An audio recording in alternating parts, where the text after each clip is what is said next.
ఒక్క క్షణం ఒకసారి ఈ వీడియో చూడండి. I was 14 years old.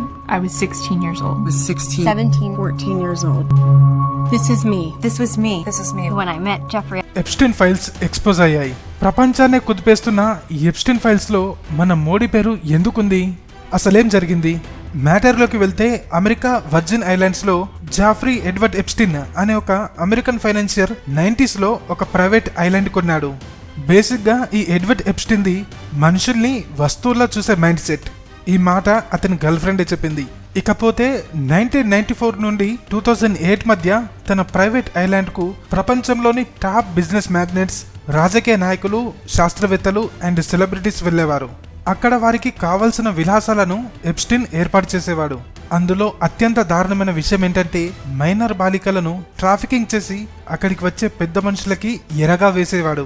అలా బలైన వాళ్ళలో 13 ఏళ్ల చిన్న పిల్లలు కూడా ఉన్నారు.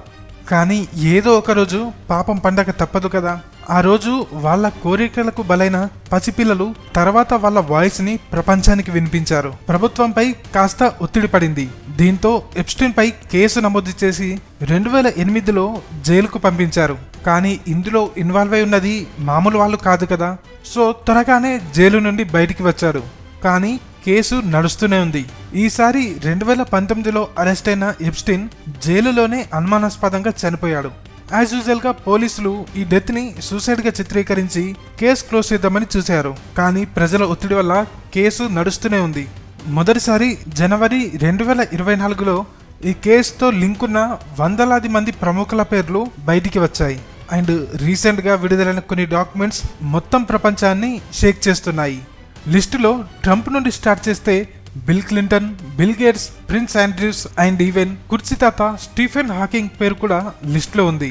అలాగే మన ప్రధాని మోదీ పేరు కూడా ఉంది. బట్ ఆయన పేరు ఒక కన్వర్జేషన్ లో ప్రస్తావనగా మాత్రమే వచ్చింది.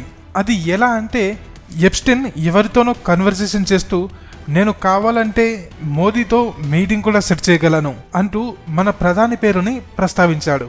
అంతేకాని మోదీ గారు ఎప్స్టీన్ ని కలిశారన్న దానికి ఆధారం గాని ఆయనపై ఎలాంటి ఆరోపణలు గాని లేవు. ఎప్స్టీన్ ఐలాండ్ లోని secret CC camera visuals and ఆ కేసులో ఎవరెవరు ఉన్నారన్న పీడిఎఫ్ ఫైల్స్ కి సంబంధించిన లింక్స్ కావాలంటే అకౌంట్ ని ఫాలో చేసి కామెంట్ బాక్స్ లో ఎప్స్టీన్ ఫైల్స్ అని కామెంట్ చేయండి.